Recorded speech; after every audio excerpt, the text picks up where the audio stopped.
Good morning, everyone. Am I audible? Can you hear me?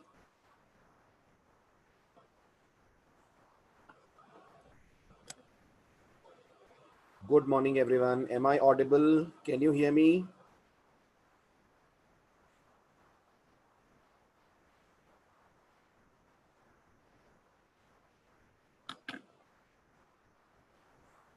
Screen भी visible है आपको properly?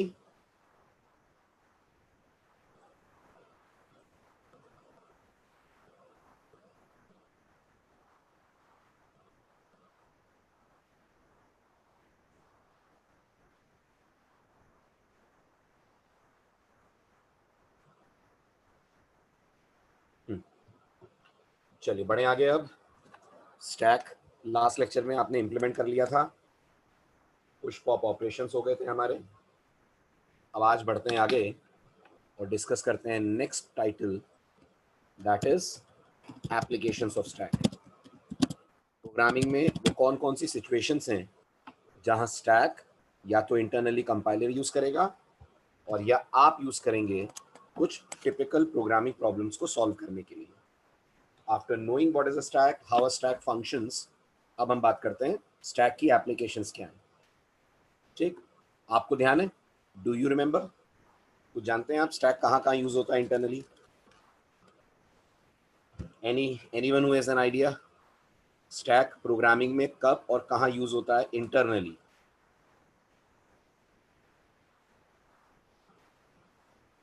Print statement मतलब Rishabh, print statement मतलब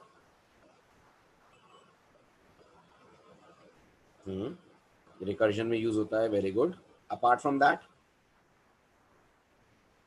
function calling में use होता है। Very good. तृप्ति, क्या रोल होता है फंक्शन कॉलिंग में स्टैक का? तृप्ति,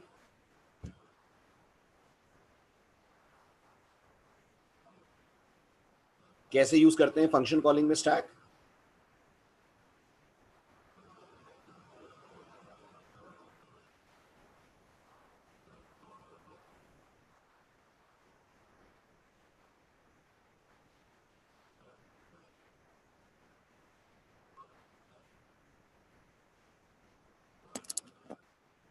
नो आइडिया। वेरिएबल्स की वैल्यू,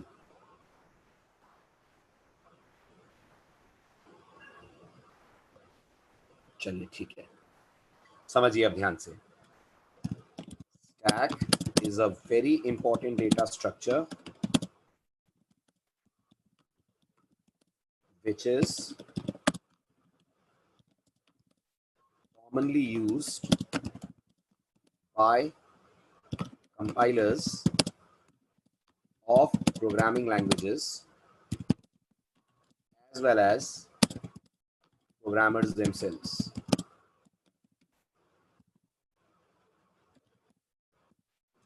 ठीक, following are the most important cases or situations where a stack is used. ठीक है, बिल्कुल बेसिक से शुरू करते हैं। Number 1, compilers use stack to store addresses of local variables. चलिए, तो सबसे पहले तो बताइए what is a local variable? What is a local variable?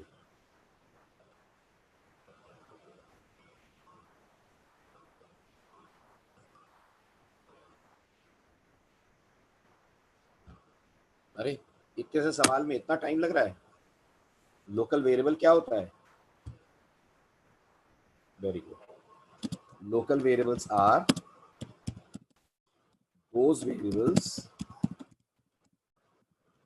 which are declared inside a block or inside a function definition. ठीक है, तो जब आप किसी भी फंक्शन की बॉडी में वेरिएबल्स बनाते हैं, they all are called as local variable, और इन लोकल वेरिएबल्स को मेमोरी में स्टोर करते वक्त कंपाइलर्स स्टैक का यूज करते हैं। अब मेरी इस बात को समझाने के लिए प्रैक्टिकल डेमो में आपको दिखाता हूँ। ठीक है, ध्यान से देखिएगा।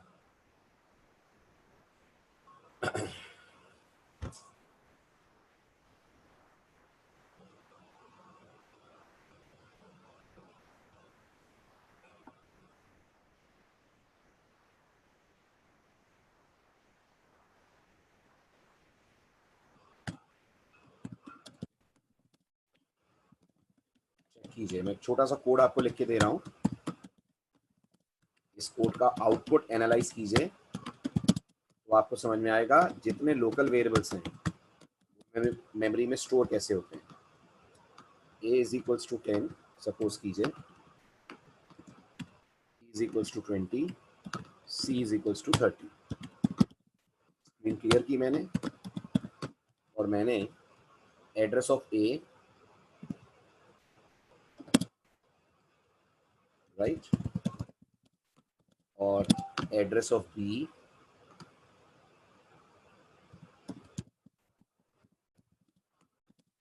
और एड्रेस ऑफ सी, तीनों को प्रिंट करा। ध्यान से आउटपुट देखिएगा और बताइएगा कहीं लग रहा है कि इंटरनली स्टैक यूज हो रहा है।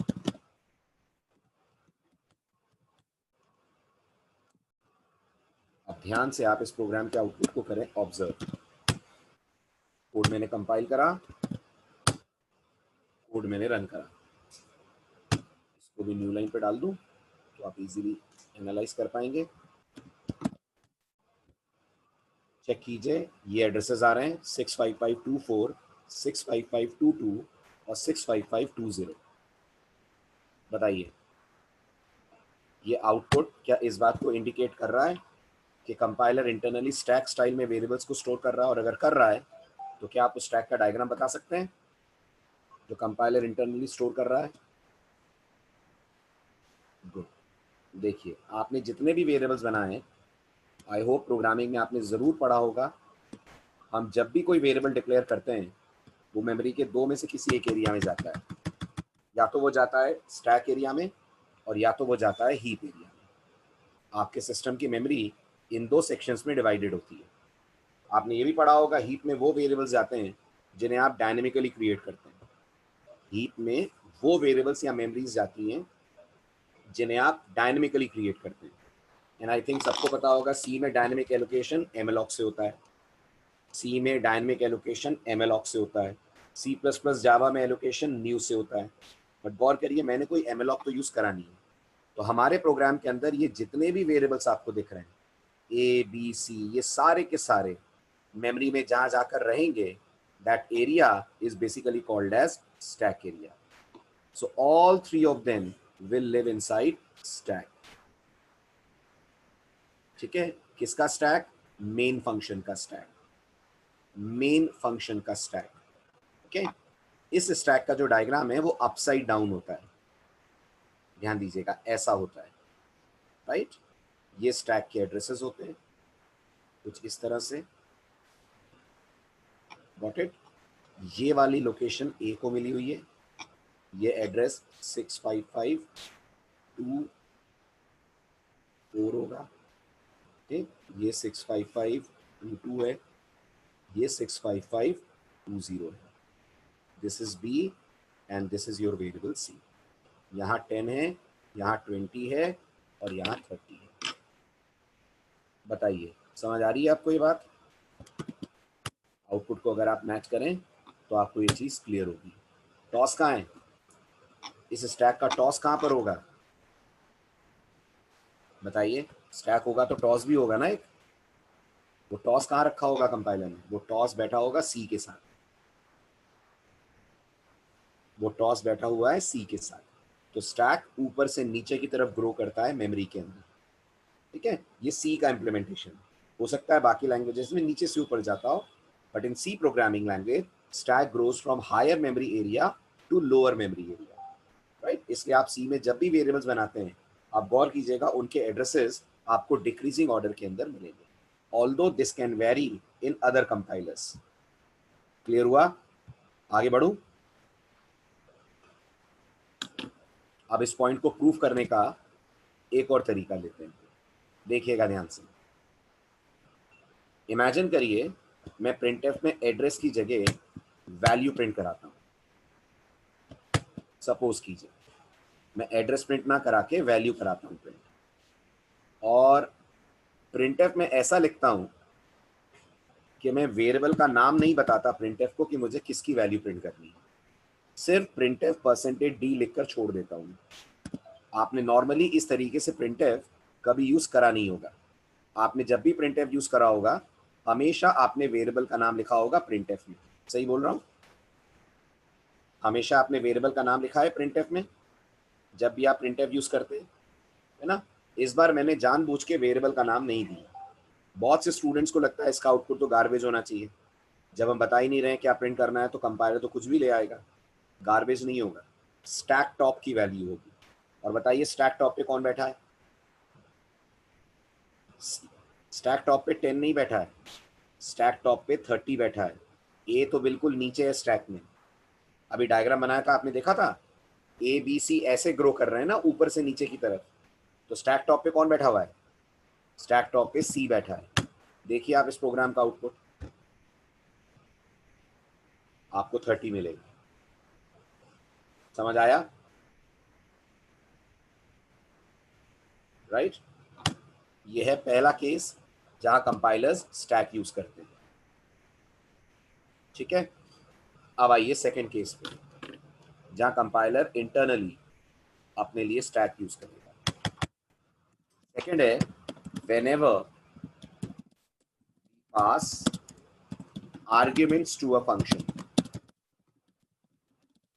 comma, then also compilers use stack for passing and receiving arguments। जब भी आप किसी फंक्शन में आर्ग्यूमेंट्स पास करते हैं तब भी कंपाइलर आर्ग्यूमेंट पासिंग के दौरान स्टैक की मदद लेता है, स्टैक का सपोर्ट लेता है। ठीक है, अगेन मेरी इस बात को समझने के लिए इस एग्जाम्पल को देखिए। ठीक है, मैंने मेन में लिखा integer a equal to 10, b equal to 20, comma c equal to 30। फिर मैंने प्रिंटफ से इन तीनों को प्रिंट करवाया। आपने कभी ध्यान नहीं दिया होगा कि ये प्रिंटफ सॉल्व कैसे होता है। नॉर्मली हम सी पढ़ते वक्त बस ये मानते हैं कि हमने 3 वैल्यूज प्रिंट करी हैं तो स्क्रीन पे तीनों डिस्प्ले हो जाएंगे 10, 20, 30, राइट। लेकिन एक्चुअल में being a data structure student, समझिए इस कॉल पे कंपाइलर करेगा क्या। ऑलवेज रिमेंबर, जब भी कंपाइलर फंक्शन कॉल्स होते हुए देखता है वो argument passing right to left order में करता है। यानी इस पर्टिकुलर प्रिंटफ के लिए जो पहला आर्ग्यूमेंट पास हो रहा है फॉर कंपाइलर वो ए नहीं है, वो एक्चुअल में सी है, वो एक्चुअल में सी है। तो कंपाइलर इसे राइट टू लेफ्ट ऑर्डर में लेकर जाता है। ठीक है, अब कंपाइलर के पास एक स्टैक है, राइट। इस स्टैक के अंदर कंपाइलर पहले सी की वैल्यू डालता है विच इन आर केस इज 30। ये उस स्टैक से अलग है जो मेमोरी में वेरिएबल्स को रखने के लिए बनाया है। याद रखिएगा फंक्शन कॉलिंग का स्टैक है, मेमोरी एलोकेशन वाला अलग है। तो कंफ्यूज मत होइएगा, उसमें तो नीचे की तरफ ए था, यहाँ नीचे की तरफ सी कैसे आ रहा है। इसलिए मैं कह रहा हूँ दैट्स अ डिफरेंट स्टैक, वो एक अलग स्टोरी है, ये अलग स्टोरी है। तो सी की वैल्यू डालेगा, सी के ऊपर कंपाइलर बी की वैल्यू डालेगा और बी के ऊपर कंपाइलर ए की वैल्यू डालेगा। अब बताइए स्टैक खाली किस ऑर्डर में होता है? बाहर पहले कौन आएगा? 10 आएगा, तो आपको सबसे पहले यहाँ पर 10 दिखता है। फिर इसके बाद 20 आएगा तो आपको सेकेंड वैल्यू 20 दिखती है।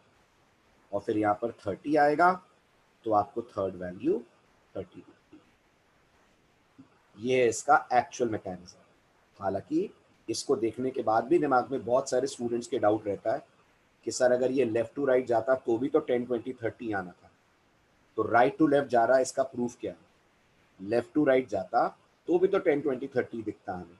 अगर हम मान लें कि स्टैक यूज नहीं हो रहा है, कंपाइलर स्टैक यूज कर रहा है और राइट टू लेफ्ट ही जा रहा है, इसका प्रूफ हम क्या दे सकते हैं? तो इसका प्रूफ आपको कुछ एग्जाम्पल से मैं देता हूँ, है ना। बहुत ही इंपॉर्टेंट एग्जाम्पल है, आपने जरूर सी में ऐसी प्रॉब्लम्स ट्राई करी होंगी, लेकिन इस बार कुछ नए कॉन्सेप्ट सीखिए। मैंने मेन लिया, ध्यान दीजिएगा, अंदर ए लिया set with the value 10, screen को क्लियर करा और percentage d percentage d percentage D के साथ ए को प्रिंट करा। यहाँ लिखा plus plus a comma a plus plus comma a plus plus, ये मैंने मेंशन करा। ठीक है, क्या आप मुझे इसका आउटपुट बता सकते हैं? टेक योर टाइम, आराम से समय लीजिए एंड सॉल्व इट।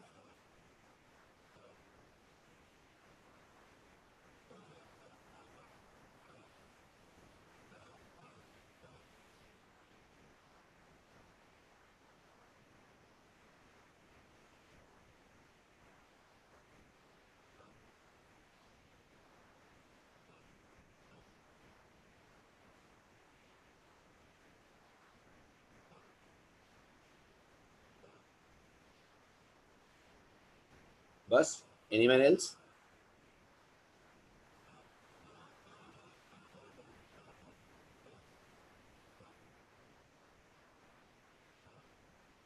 मुश्किल से 2 या 3 स्टूडेंट्स का जवाब सही है, मैक्सिमम का जवाब गलत।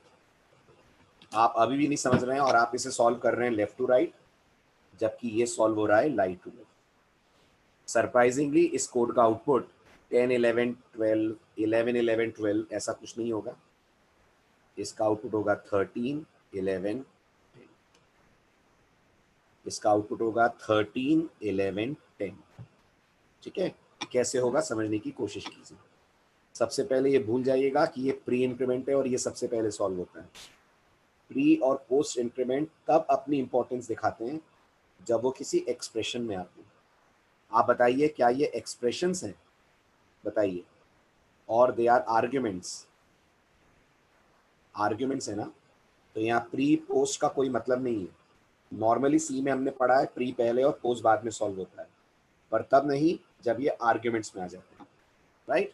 अब कंपाइलर इसे सॉल्व ऐसे कर रहा है, तो समझने की कोशिश कीजिए। ये कंपाइलर के पास स्टैक है, ठीक है। आप बताइए ए प्लस प्लस कौन सा फॉर्म है ए का, प्री के पोस्ट? पोस्ट है। पोस्ट क्या कहता है? पोस्ट कहेगा ए की वैल्यू स्टैक में पुश कर दो और फिर ए को इंक्रीमेंट करो। तो स्टैक में 10 जाएगा and A will now become 11। समझ आया? क्लियर हुआ? उसके बाद सेकंड वाला आर्ग्यूमेंट सॉल्व होगा, वो भी ए प्लस प्लस है। बताइए ए कितना हो चुका है? 11। तो स्टैक में जाएगा 11 and because of this plus plus A will become 12। Correct.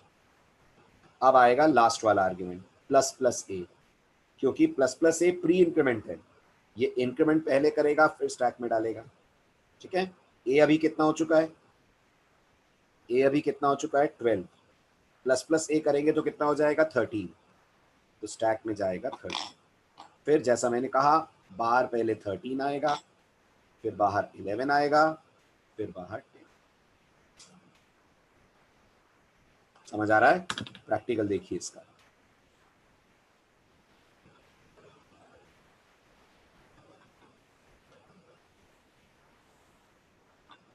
यहाँ आते हैं अपन, ए में 10 है, percentage d, percentage d, percentage d, plus plus a, comma a plus plus, comma a plus plus.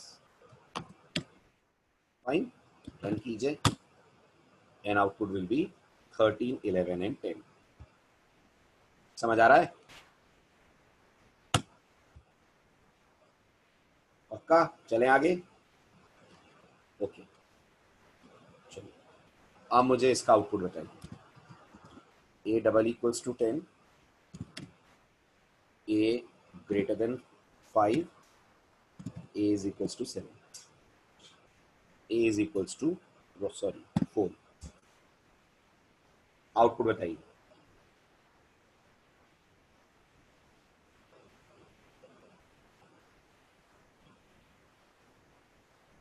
Screen बड़ा करूं?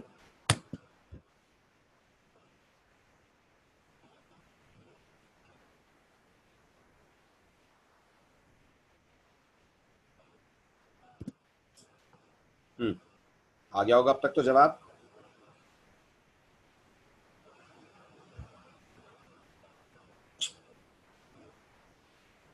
जो ही गलती कर रहे हैं, गलती कर रहे हैं। 1 तो कहीं आएगा ही नहीं, पूरे कोड में कहीं 1 आउटपुट तो आएगा ही नहीं, क्योंकि कोई भी कंडीशन ट्रू नहीं है। ठीक, समझिए। चलिए एक बार फिर से, शायद अभी भी कंफ्यूजन बना हुआ है। देखिए, ये है कंपाइलर का स्टैक, समझने की कोशिश करिए। कंपाइलर लेफ्ट टू राइट चलेगा कि राइट टू लेफ्ट चलेगा, पहले तो ये बताइए। राइट टू लेफ्ट चलेगा ना, तो सबसे पहले a इक्वल टू 4 सॉल्व होगा ना। ठीक है, अब बुद्धि लगाइए, a इक्वल टू 4 का मतलब ये है ना कि a में 4 असाइन कर दो, तो 10 तो हट गया ना, तो मेमोरी में 4 गया ना, स्टैक में 4 पुश हुआ। अब ए 4 हो चुका है कि ए अभी भी 10 है? ए 4 हो चुका है कि ए अभी भी 10 है? 4 हो चुका है ना? क्या 4 5 से बड़ा है? नहीं है। तो सी में कंडीशन फॉल्स होती है तो क्या आता है? 0 आता है। ठीक है, और क्योंकि ए में 4 है तो क्या 4 10 के बराबर है? नहीं है ना, तो यहां भी 0 आएगा। अब आप जब पॉपिंग करोगे तो 0 0 एंड 4 ये आएगा आउटपुट। ये देगा आपको 0, ये देगा आपको 0, ये देगा आपको 4। 1 कहां से आ जाएगा? 1 तो तब आता जब लेफ्ट टू राइट चलते और सबसे पहले a double equal to 10 solve होता, तब 1 आता 10 डबल इक्वल टू 10 के कारण। बट लेफ्ट टू राइट चल कहाँ रहा है कंपाइलर? तो सॉल्विंग हमेशा कर रहा है राइट टू लेफ्ट। जो ये आप लोगों ने लेफ्ट टू राइट ले लिया था। ठीक है, रन कीजिए, देखिए आउटपुट। समझ आ रहा है?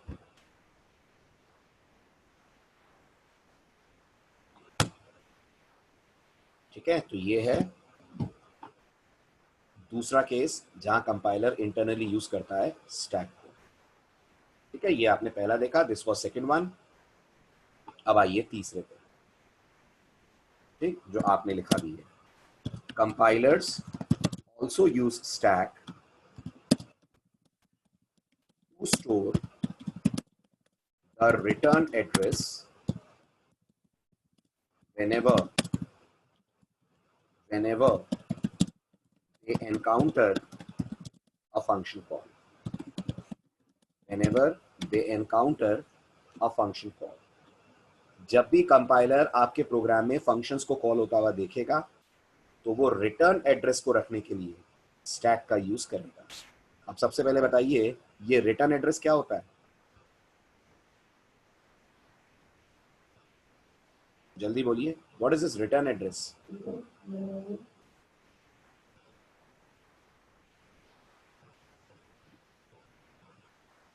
बताएं बताएं, व्हाट इज रिटर्न एड्रेस?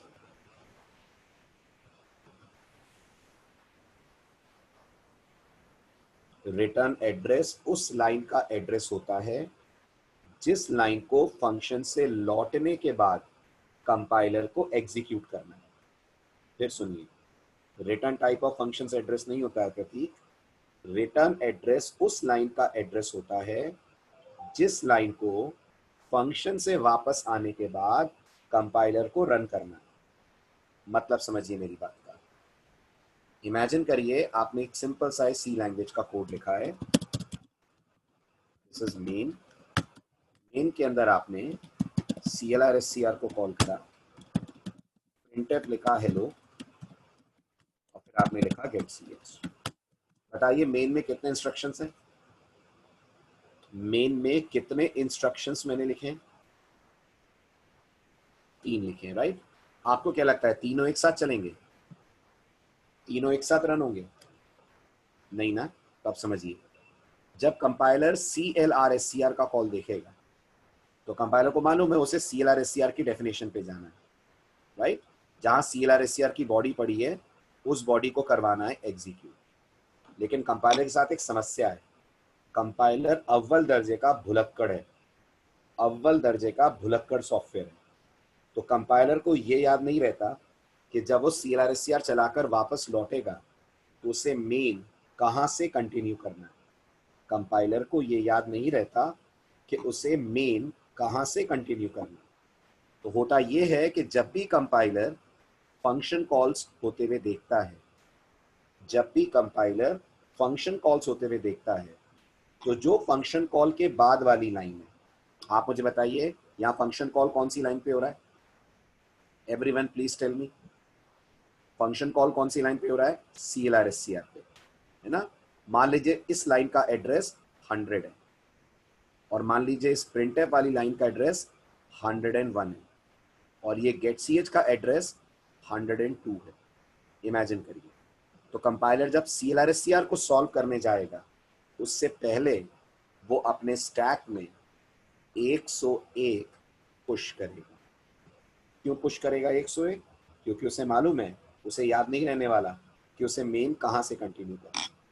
तो जब कंपाइलर CLRSCR का कॉल देखेगा तो इससे पहले कि CLRSCR एग्जीक्यूट हो, कंपाइलर नेक्स्ट लाइन का एड्रेस स्टैक में पुश करेगा। हालांकि याद रखिएगा वो पुश लोकल वेरिएबल्स को भी करता है। अभी तो मैंने कोई लोकल वेरिएबल बनाए नहीं है, बट कंपाइलर यहाँ जो भी वेरिएबल्स आप बनाते हैं उनकी भी वैल्यू स्टैक के अंदर पुश करता है। इतना सब कुछ वो स्टैक में डालता है, फिर वो CLRSCR को एग्जीक्यूट करेगा। अब हम नॉर्मली प्रोग्रामिंग में ये सीखते हैं कि फंक्शन का एग्जीक्यूशन ओवर होता है तो कंट्रोल मेन के पास वापस चला जाता है। यही सीखते हैं ना प्रोग्रामिंग में, हमने यही नॉर्मली सुना है ना, जावा पाइथन सब में, जहां एग्जीक्यूशन ओवर हुआ कंट्रोल वापस लौट जाता है मेन के पास, राइट। लेकिन इसमें भी थोड़ा सा ट्विस्ट है, कंट्रोल डायरेक्ट मेन के पास नहीं जाता, कंपाइलर CLRSCR के बाद स्टैक के पास जाता है। स्टैक से बोलता है मुझे वो एड्रेस दो जहां से कोड कंटिन्यू करना है। अब बताइए स्टैक लीफो प्रिंसिपल पे बेस्ड है? स्टैक लीफो प्रिंसिपल पे बेस्ड है, यस और नो है? तो कंपाइलर ये 101 फिर पॉप करेगा। जब 101 पॉप करेगा तो उसे याद आएगा कि हाँ उसे printf से कोड को रिज्यूम करना है, तो फिर वो आकर printf का कॉल सॉल्व करेगा। बट कंपाइलर जानता है printf के बाद अभी मेन में और कोड रन होना बाकी है, तो इससे पहले कि वो printf को सॉल्व करे, जो अगली लाइन का एड्रेस है कितना है, कितना है अगली लाइन का एड्रेस 102, वो स्टैक में पुश करेगा। फिर printf को रन करने जाएगा, फिर printf से वापस आएगा, वापस मेन के पास नहीं, printf से जब वापस लौटेगा तो वापस लौटेगा स्टैक के पास। स्टैक बोलेगा 102 से कंटिन्यू करो, तो कंपाइलर 102 को पॉप करेगा और फिर गेट ch का कॉल आएगा।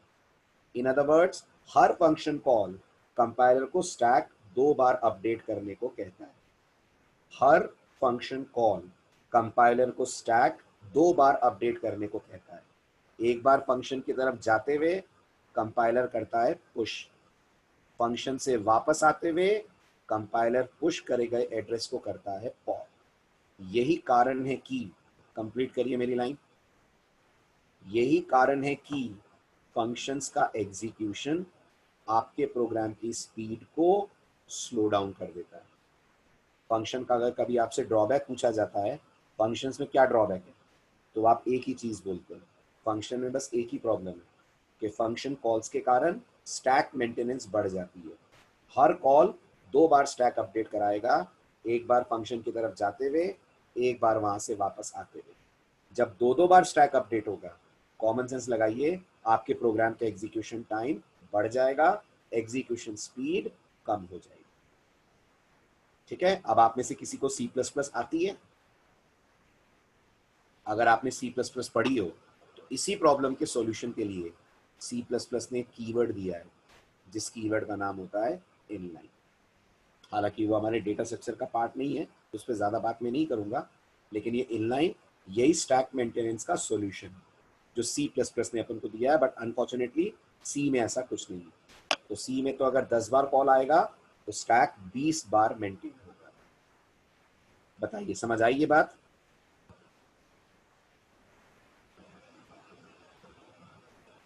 क्लियर? तो ये तीसरी जगह है जहां कंपाइलर इंटरनली स्टैक को यूज करेगा, right?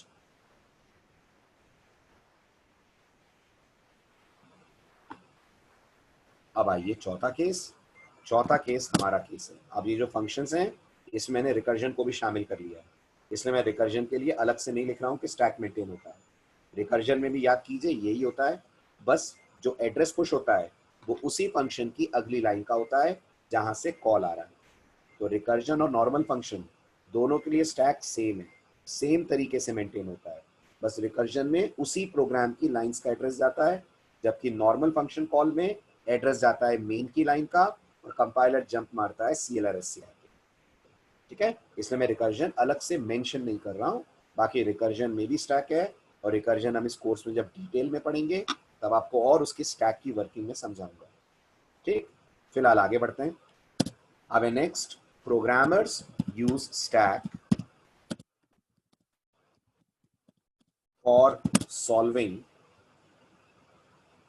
for solving or implementing many programming problems like, शायद आपने सुना हो क्विक सॉर्ट, सुना है ना? Have you heard this? Then merge sort, right? And then expression solving, etc. ठीक है, अब ये जो आप देख रहे हैं क्विक सॉर्ट, मर्ज सॉर्ट, ये तो पढ़ेंगे हम सॉर्टिंग में। आज हम पढ़ते हैं ये एक्सप्रेशन सॉल्विंग क्या है और इसमें स्टैक कब और कहाँ यूज होता है। तो स्टैक के एप्लीकेशंस का मेजर पार्ट जो हमें पढ़ना है वो सॉर्टिंग में आएगा और अभी आएगा जब हम पढ़ेंगे एक्सप्रेशन सॉल्विंग। स्टार्ट करूं? यहां तक क्लियर है? स्क्रीनशॉट्स ले लीजिए। This is page 1, this is page 2 and this is our page 3.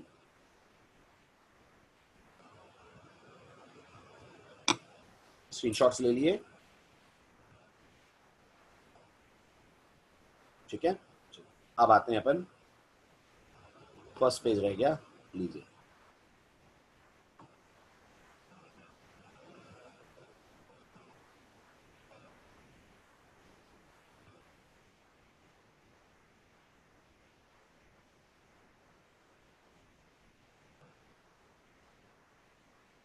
हो गया? This is second.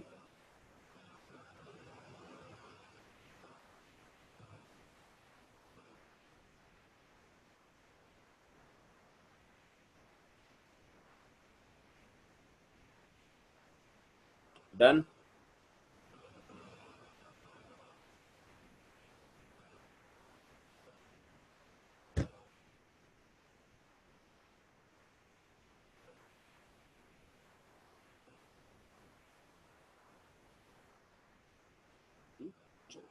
अब लेते हैं नेक्स्ट मेजर टॉपिक, जिसपे 2-3 दिन आपको रहना है, 2-3 दिन आपके इसी पे बीतेंगे।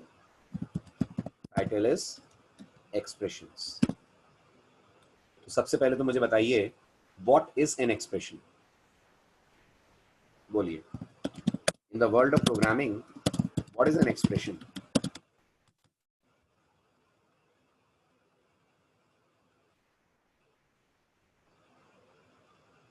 बोलिए बोलिए, आपने सुना होगा ये वर्ड कई बार कोडिंग करते वक्त। Very good. Any statement which involves operators and operands is called as an expression. ठीक है, प्रोग्रामिंग में आप कोई भी ऐसी लाइन लिख दीजिए जिसमें ऑपरेटर और ऑपरेंड्स शामिल हो, तो प्रोग्रामिंग में हम उसे बोलते हैं एक्सप्रेशन। अगर आप मैथ्स के पॉइंट ऑफ व्यू से सोचें तो मैथ्स में आप उन्हें बुलाते हैं इक्वेशंस, प्रोग्रामिंग में हम इन्हें बुलाते हैं एक्सप्रेशन।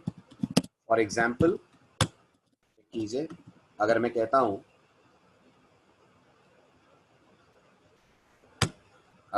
हूं C इक्वल टू A+B, आप मानते हैं दिस इज एन एक्सप्रेशन? क्योंकि इसके अंदर वेरिएबल्स, ऑपरेटर सब इन्वॉल्व हैं, तो these are called expressions. Okay, अब सवाल आता है, इस पूरी एक्सप्रेशन में स्टैक और डेटा स्ट्रक्चर्स का क्या रोल है? इसको समझने के लिए एक कॉन्सेप्ट समझिए। कॉन्सेप्ट है, एक्सप्रेशन के कितने फॉर्म प्रोग्रामिंग में होते हैं? How many forms of expressions are there? To remember, in programming, expressions are of 3 types. 3 तरह की एक्सप्रेशन प्रोग्रामिंग की दुनिया में एग्जिस्ट करती है, right? One is called as postfix, second one is called as infix, third one is called as prefix. Postfix, infix, prefix, ये expression के 3 type होते हैं। पोस्टफिक्स एक्सप्रेशन तब बनती है पोस्टफिक्स एक्सप्रेशन तब बनती है जब ऑपरेंड पहले और ऑपरेटर बाद में आता है। आई रिपीट, पोस्टफिक्स एक्सप्रेशन तब बनती है जब ऑपरेंड पहले और ऑपरेटर बाद में आता है। गौर कीजिए थ्योरी पे। In this form we have operands before operator. In this form we have operands before operator. पहले ऑपरेंड आएगा फिर ऑपरेटर आएगा। For example b plus. अगर आप ये देखें तो ए और बी ऑपरेंड्स हैं, वो प्लस के पहले आ रहे हैं। So this form of expression is also called as postfix expression. मैंने अभी ये नहीं बताया इसका फायदा क्या है, अभी सिर्फ मैं आपको टाइप्स बता रहा हूँ, ठीक है। और पोस्टफिक्स एक्सप्रेशन का एक और नाम है, it is also called as reverse Polish notation. It is also called as reverse Polish notation. क्यों रिवर्स पोलिश नोटेशन? क्यों? क्योंकि प्रीफिक्स और पोस्टफिक्स एक्सप्रेशंस की खोज एक पोलिश मैथमेटिशियन ने की थी। He was a person belonging to Poland, उनकी डिस्कवरी थी, इसलिए उनके नाम पे इन एक्सप्रेशंस का नाम रखा गया है। प्रीफिक्स को बुलाते हैं पोलिश एक्सप्रेशन, पोस्टफिक्स को बुलाते हैं रिवर्स पोलिश एक्सप्रेशन। प्रीफिक्स को बुलाते हैं पोलिश एक्सप्रेशन, पोस्टफिक्स को बुलाते हैं रिवर्स पोलिश एक्सप्रेशन। बस नाम की बात है, बाकी कॉन्सेप्चुअली तो सेम ही है। अब आता है infix. In this form of expression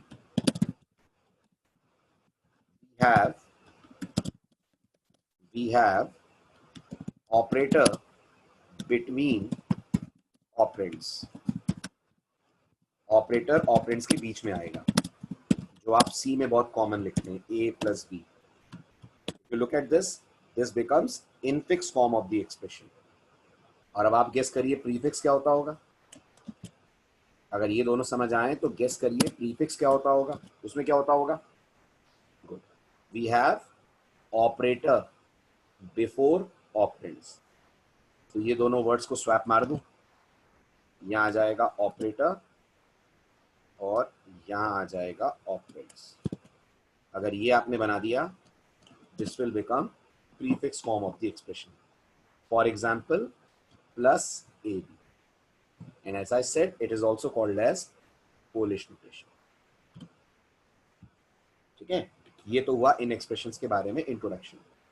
अब सबसे इंपॉर्टेंट पॉइंट ये आता है कि पोस्टफिक्स और प्रीफिक्स का यूज क्या है, क्योंकि अगर आप थोड़ा सा दिमाग पे जोर डालेंगे तो आपको याद आएगा सी में आपने 99% एक्सप्रेशंस जो लिखी हैं वो याद कीजिए इनफिक्स है। मानते हैं? मानते हैं? अधिकतर केसेस में इनफिक्स ही लगती है ना, बस दो ही जगह पोस्टफिक्स प्रीफिक्स लगती है, जब आप पोस्ट इंक्रीमेंट पोस्ट डिक्रीमेंट करते हैं या प्री इंक्रीमेंट प्री डिक्रीमेंट करते हैं। बाकी अधिकतर जगहों पर आपको नजर आती है इनफिक्स एक्सप्रेशन। अब सवाल ये आता है कि जब प्रोग्रामर का काम इनफिक्स से चल रहा है तो फिर हम डेटा स्ट्रक्चर में क्यों पढ़ रहे हैं कि पोस्टफिक्स प्रीफिक्स एक्सप्रेशंस भी होती हैं। ठीक है, इसका जवाब क्या है, ध्यान से सुनिए। इसका जवाब ये है कि जो आपकी इनफिक्स एक्सप्रेशंस होती हैं वो आपके सीपीयू को समझ में नहीं आती है।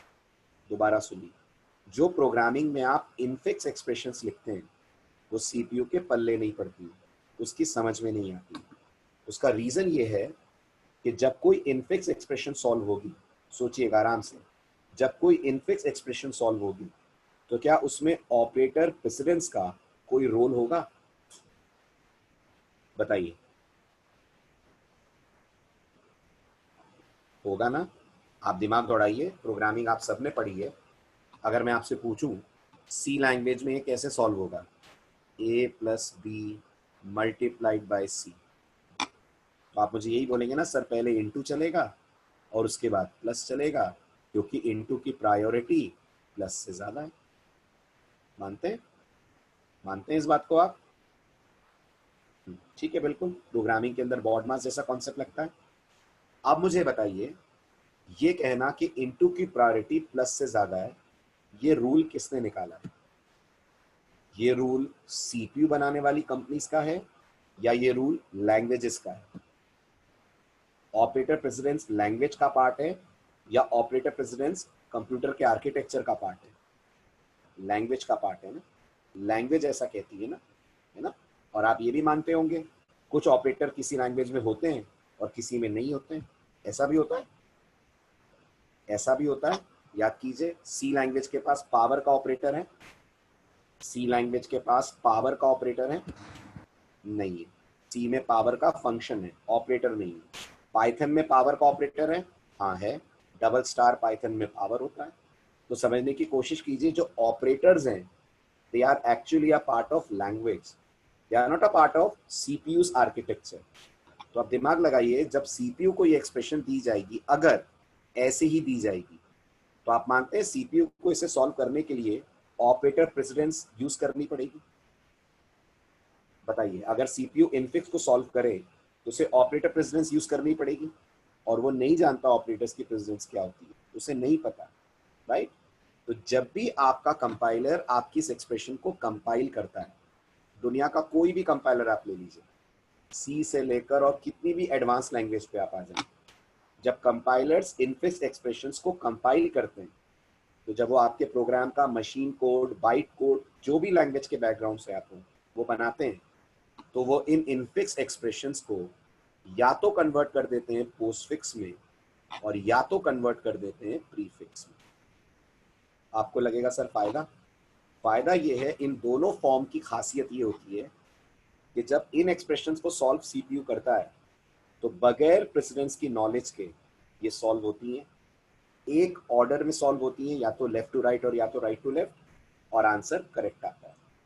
दोबारा सुनिए, इन एक्सप्रेशंस की खासियत ये है कि इनमें ऑपरेटर्स इस तरह से अरेंज कर दिए जाते हैं कि वो ऑपरेटर सीपीयू को पहले मिलता है सॉल्व होने के लिए, जिसकी प्रायोरिटी बाकियों से ज्यादा है। तो सीपीयू को क्या नहीं ध्यान रखना पड़ता, बताइए, सीपीयू को क्या नहीं ध्यान रखना पड़ता?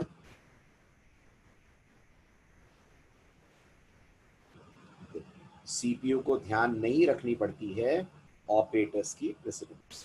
Without any knowledge of precedence, CPU expression को वैसे ही सॉल्व करता है जैसे आप प्रेसिडेंस का लॉजिक लेकर इस एक्सप्रेशन को करते हैं सॉल्व।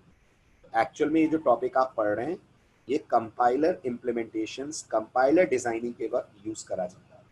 तो अगर आप किसी ऐसी कंपनी में जॉब करेंगे या किसी ऐसी कंपनी को ज्वाइन करेंगे जो कंपाइलर्स लेवल की चीजें बनाती है, वहां आपको इस नॉलेज को यूज करना होगा to convert infix expressions to corresponding postfix and prefix. So compilers never convert infix expression directly to machine code, वो इनफिक्स का बना देते हैं पोस्टफिक्स या प्रीफिक्स, उसका मशीन कोड जाता है सीपीयू के पास।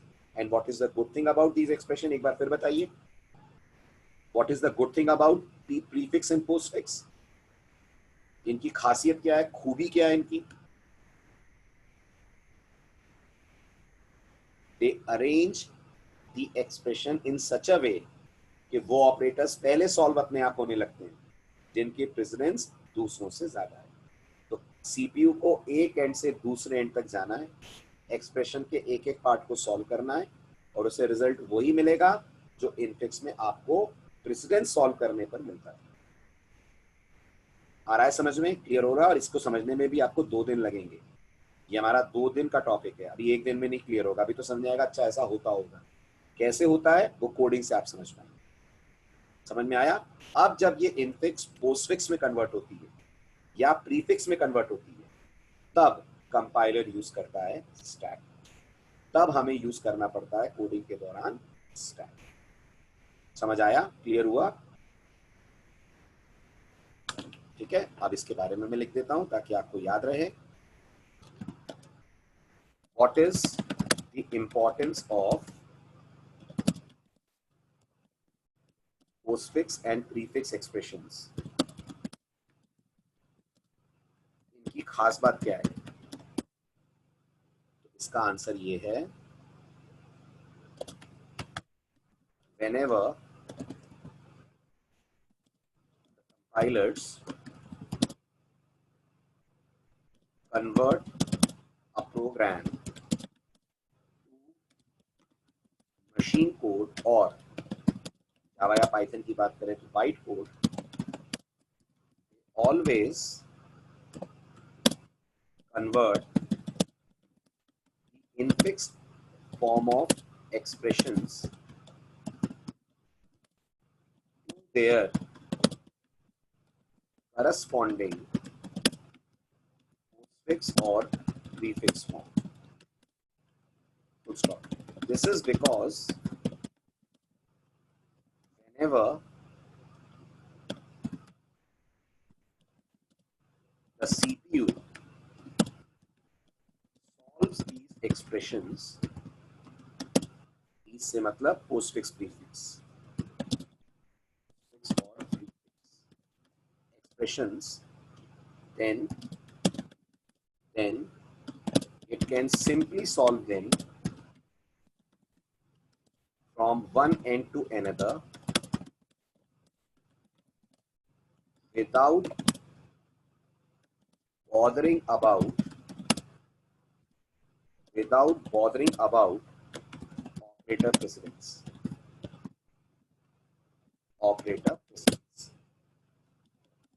This is very beneficial for CPUs as operator precedence is a topic which belongs to languages and not CPUs. तो CPU को ऑपरेटर प्रेसिडेंस नहीं भी पता है तो भी वो आंसर ले आएगा, क्योंकि उसे इस एक्सप्रेशन को बस एक सिरे से दूसरे सिरे तक सॉल्व करके ले जाना है और रिजल्ट्स उसे मिल जाएंगे जो आपको इनफिक्स में मिलते हैं। ठीक है, आगे बढ़ूं, समझ आया? अब हमें इस चैप्टर में बहुत सारे काम करने हैं। इनफिक्स का पोस्टफिक्स में कन्वर्जन, इनफिक्स का प्रीफिक्स में कन्वर्जन, पोस्टफिक्स का इवैल्यूएशन, प्रीफिक्स का इवैल्यूएशन। ये सब शुरू करने से पहले थोड़ी सी मैनुअल प्रैक्टिस हम कर लें। मैनुअल प्रैक्टिस कि अगर एक इनफिक्स है तो कैसे उसे पोस्टफिक्स और कैसे उसे प्रीफिक्स में मैनुअली कन्वर्ट करेंगे। फिर हम देखेंगे इसके लिए प्रोग्रामिंग लिखनी पड़े, कोड बनाना पड़े तो कैसे बनाएंगे और स्टैक उसमें हमारी क्या मदद करे। अब मैं आपको सिखा रहा हूं manually converting infix to postfix. कोई भी एक अपन बात करते हैं, दूसरा आप अपने आप इमेजिन करिएगा, समझ आ जाएगा आपको कैसे काम करेंगे। तो हम सीख रहे हैं manually converting infix to postfix. But इससे पहले कि हम ये सीखें, बहुत जरूरी है ऑपरेटर प्रेसिडेंस के बारे में बात करना। ठीक है, अभी बताइए डेटा स्ट्रक्चर लैंग्वेज डिपेंडेंट है कि लैंग्वेज इंडिपेंडेंट? बोलिए, डेटा स्ट्रक्चर में लैंग्वेजेस का इफेक्ट पड़ता है? डेटा स्ट्रक्चर लैंग्वेजेस से प्रभावित होगा? बिल्कुल नहीं होगा। डेटा स्ट्रक्चर को कुछ नहीं है लैंग्वेज से लेना देना। तो डेटा स्ट्रक्चर ने अपने इंडिपेंडेंट ऑपरेटर्स बनाए जिनका आपको प्रेसिडेंस ऑर्डर समझना पड़ेगा। इससे पहले कि आप सीखें इनफिक्स का पोस्टफिक्स या इनफिक्स का प्रीफिक्स कन्वर्जन कैसे होता है, राइट? तो गौर कीजिए, डेटा स्ट्रक्चर मानती है प्रेसिडेंस में सबसे ऊपर पावर का ऑपरेटर होता है। डेटा स्ट्रक्चर का मानना है प्रेसिडेंस में सबसे ऊपर पावर का ऑपरेटर होता है। नोटिस करिएगा, मैंने कहा डेटा स्ट्रक्चर लैंग्वेज इंडिपेंडेंट है। तो ये हमारी प्रॉब्लम है, डीएस की प्रॉब्लम नहीं है कि सी में तो पावर होता नहीं है, तो फिर कैसे सॉल्व होगा वो हम आगे देखेंगे। अभी सी थोड़ी देर के लिए दिमाग से निकाल दीजिए। तो डेटा स्ट्रक्चर मानती है डॉलर पावर को रिप्रेजेंट करता है और एक्सप्रेशन में अगर डॉलर है तो वो पार्ट सबसे पहले सॉल्व होगा। डॉलर से कम प्रायोरिटी पे आते हैं अपॉन, इनटू और मॉन। इन तीनों की प्रायोरिटी आपस में बराबर मानी गई। ठीक है, एंड आई होप आपको याद होगा जब ऑपरेटर बराबर प्रेसिडेंस के होते हैं तो expression solve left to right या राइट टू लेफ्ट ऑर्डर में की जाती है। याद है कि भूल गए? क्या कहलाता है ये लेफ्ट टू राइट या राइट टू लेफ्ट चलना? कुछ नाम था इसका? वेरी गुड, ये प्रोग्रामिंग में कहलाता है एसोसिएटिविटी। ओके, इनसे नीचे डेटा स्ट्रक्चर मानती है आते हैं प्लस और माइनस, राइट? ये डेटा स्ट्रक्चर का फिलहाल के लिए आप मान लीजिए ऑपरेटर प्रेसिडेंस का चार्ट है।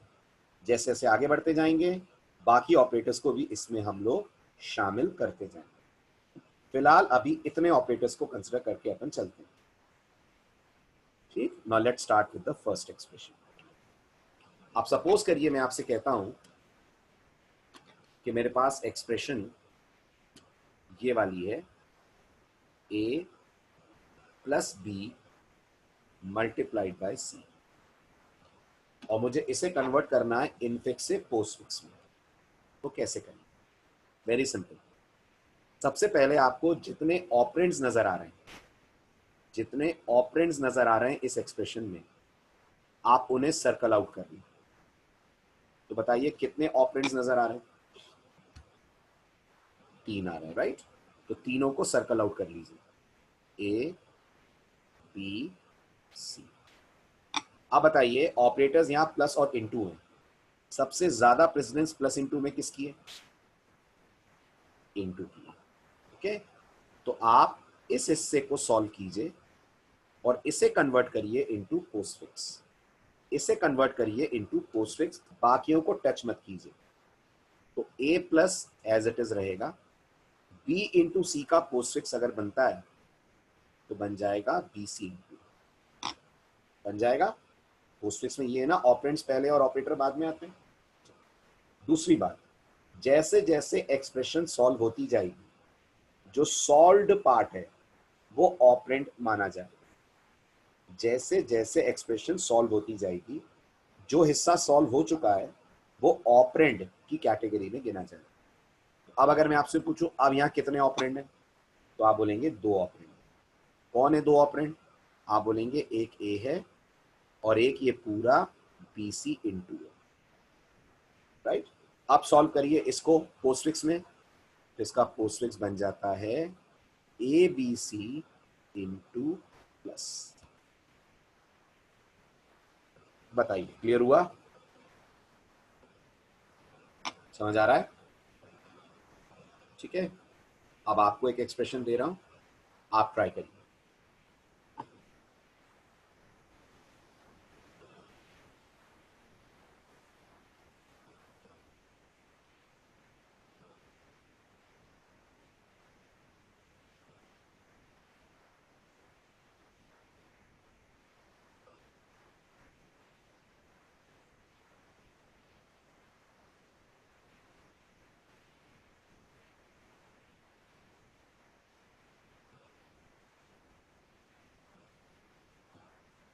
ठीक, अब आपके लिए एक्सप्रेशन है ये वाला, solve it, a plus B dollar c, this is c, into D upon E minus f modulo division g. करिए, सॉल्व करिए, आराम से टाइम लीजिए और चैट विंडो में फाइनल आंसर लिखिए। दिस इज अपॉन,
हो गया?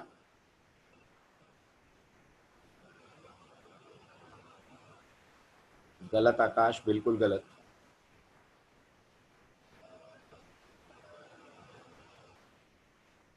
ऐसा थोड़ी है सारे ऑपरेंड आगे ले आएंगे सारे ऑपरेटर पीछे कर देंगे, ऐसा थोड़ी करते हैं।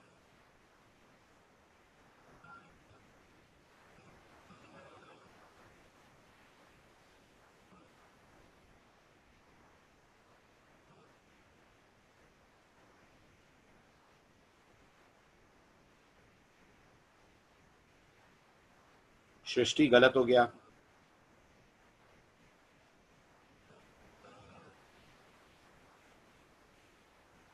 अभिनी, डॉलर के बाद प्लस कैसे आ सकता है?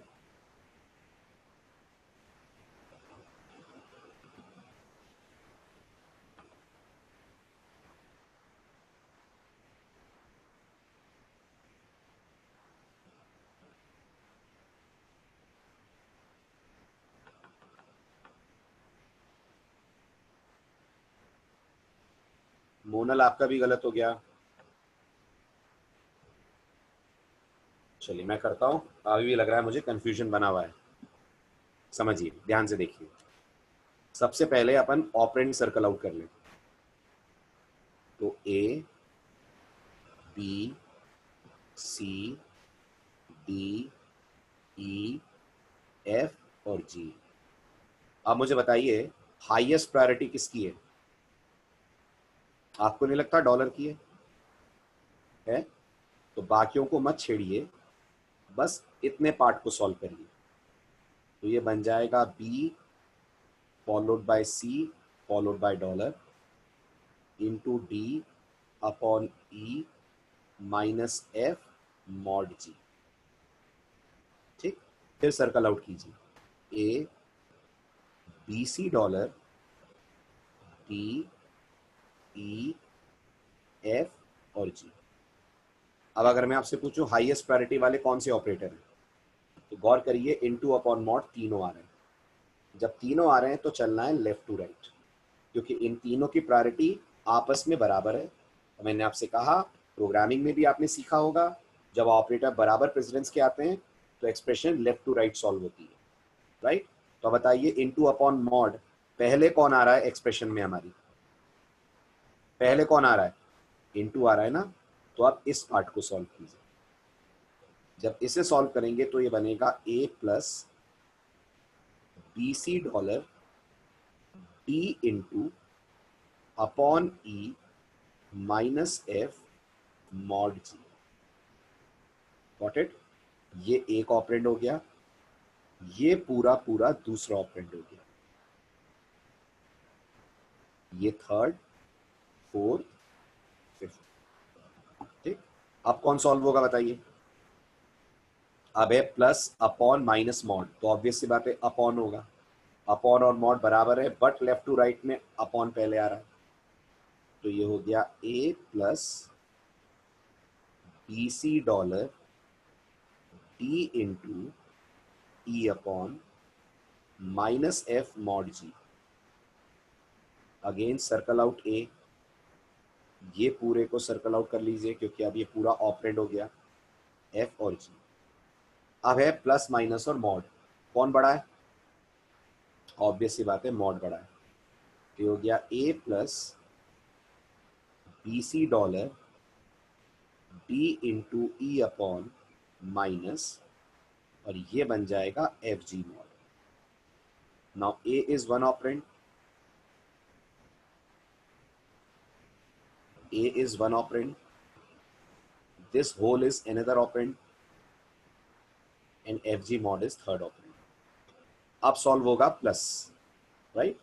तो ये बन जाएगा A B C dollar d into E upon plus minus f ji mod. Whole of this is one operand, this is second operand. Solve करने पर बन जाएगा A B C dollar T into E upon plus F ji mod and minus. ये है answer. समझ आया? पक्का? Sure?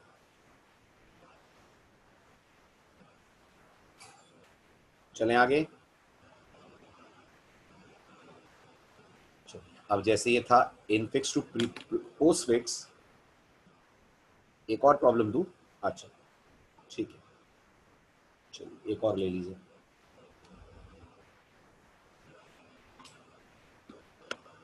Solve this.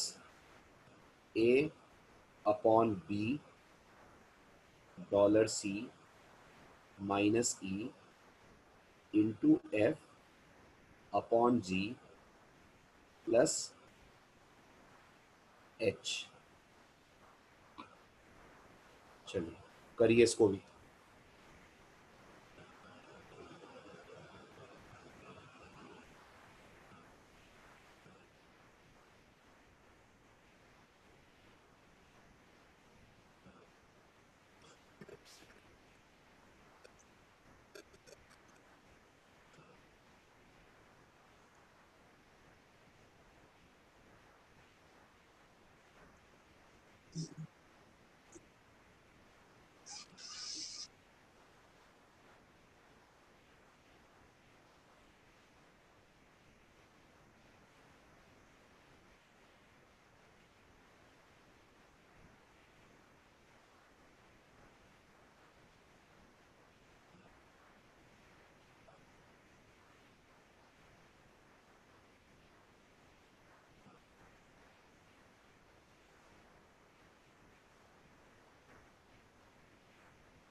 हो गया?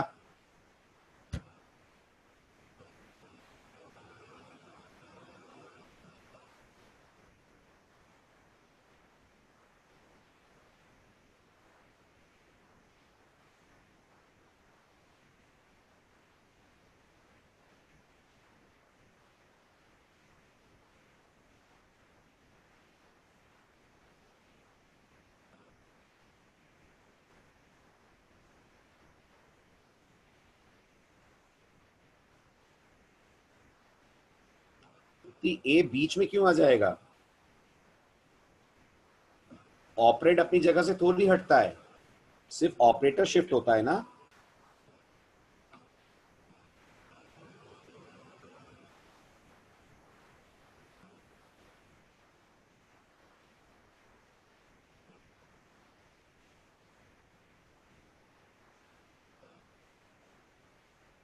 विलास ये क्या कर रहे हो?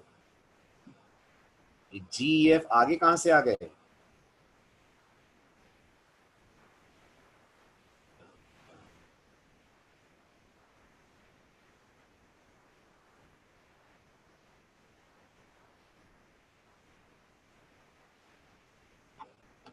चलिए इस बार मेजोरिटी का सही है।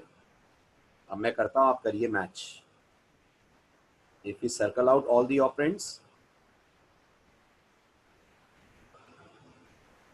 तो ये है ऑपरेंड्स की स्थिति।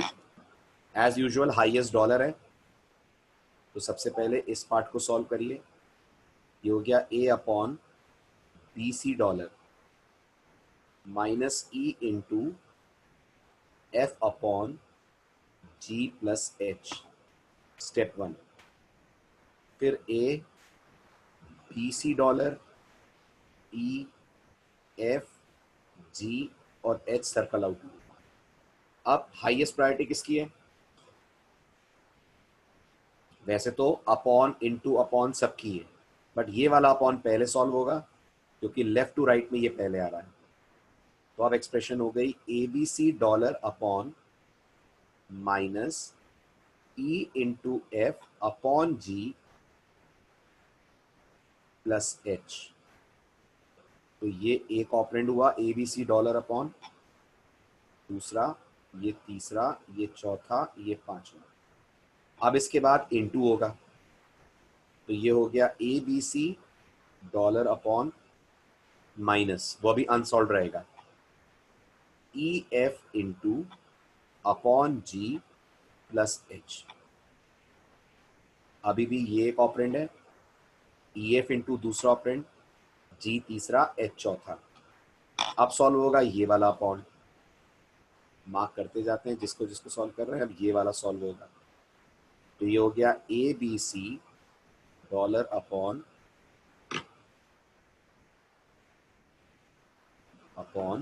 माइनस, ये हो गया E F into G upon plus H.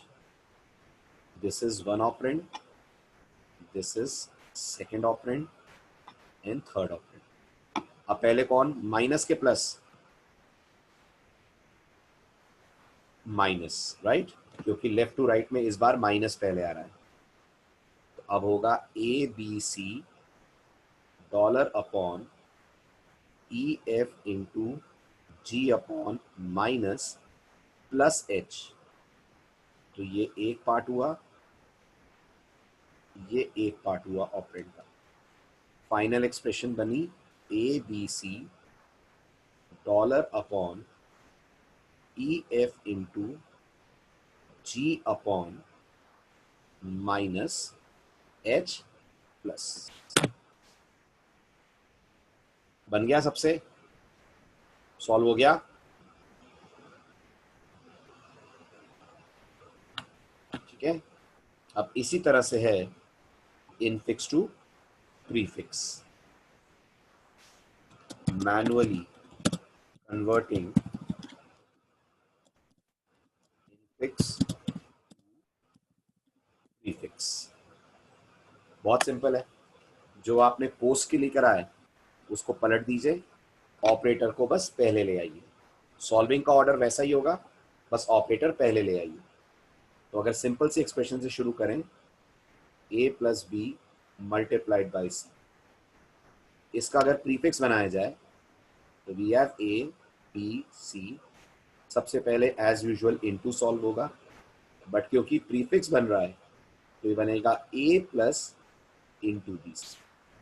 Now into b c is one operand, a is another operand, ये पूरा बन जाएगा plus a into b c. बताइए, समझ आ रहा है? ठीक है, अब इसका जो फर्स्ट व सेकेंड वाला पार्ट था वो आप करिए, A plus B dollar C into D upon E minus F mod G. इसका बनाइए prefix, A plus B dollar C into D upon E minus F, I think last one was mod G, mod G. इसका बनाइए prefix, करिए।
Shubhankar upon कहाँ गया?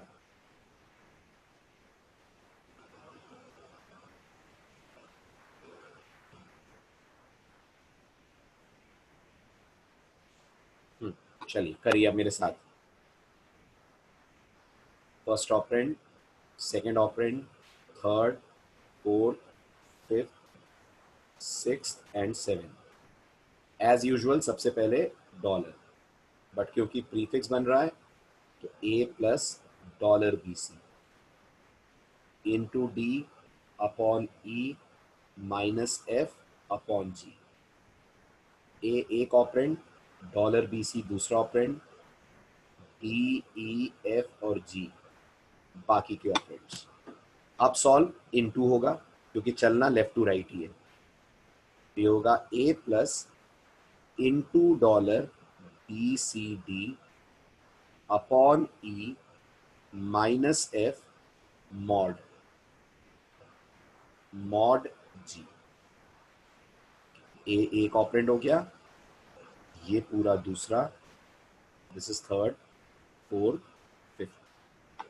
अब solve upon होगा, right? जैसे यहां सॉल्व आपने इनटू को करा, तो ये हो गया ए plus upon into dollar B C D then E minus F mod G. ये एक ऑपरेंड, ये पूरा कंप्लीट सेकेंड ऑपरेंड, थर्ड और ये फोर्थ। अब सॉल्व करिए तो ये वाला मॉड होगा क्योंकि प्लस माइनस और मॉड में मॉड हाईएस्ट है, ठीक?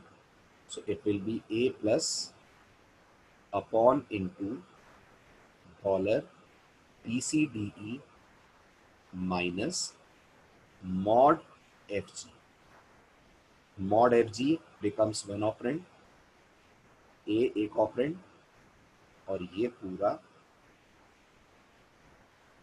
एक operand.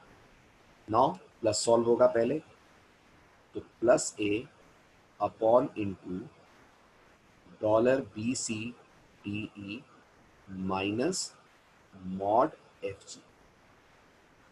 Mod F G is one operand and this whole is another. Finally minus पहले आ जाएगा, so we'll have minus plus a upon into dollar BCDE mod FG। बताइए समझ आया? क्लियर? अब ये तो था मैनुअल प्रोसेस, एक्चुअली अब हमें इस पे स्टैक अप्लाई करके कोडिंग करनी है। तो अगले लेक्चर में जब आए तो स्ट्रिंग्स रिवाइज कर लीजिएगा। स्ट्रिंग्स का हल्का सा यूज अगले लेक्चर में होगा क्योंकि जब ऐसी एक्सप्रेशंस आपको मिलेंगी तो आप उन्हें रिसीव कैरेक्टर एरे में ही करेंगे। तो अगले लेक्चर में बात करेंगे इनको कोडिंग के थ्रू कैसे कन्वर्ट करेंगे, इनफिक्स टू पोस्टफिक्स और infix to prefix. Okay? Stack वाला असाइनमेंट हो गया नहीं हुआ?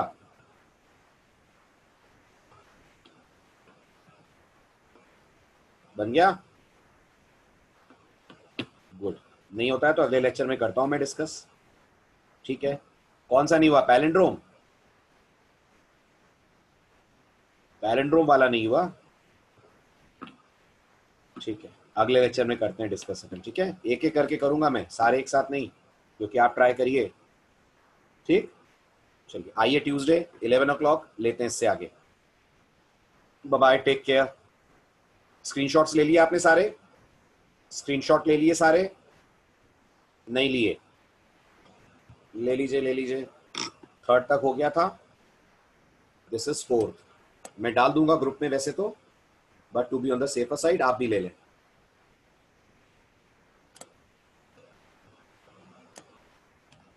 डन?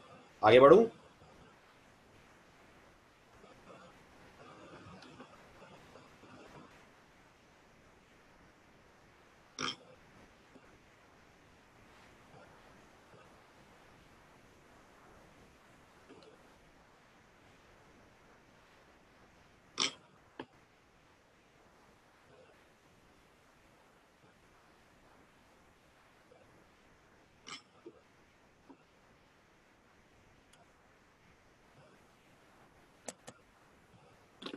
हो गया? चलिए आइए ट्यूसडे लेते हैं इससे आगे। Bye, take care.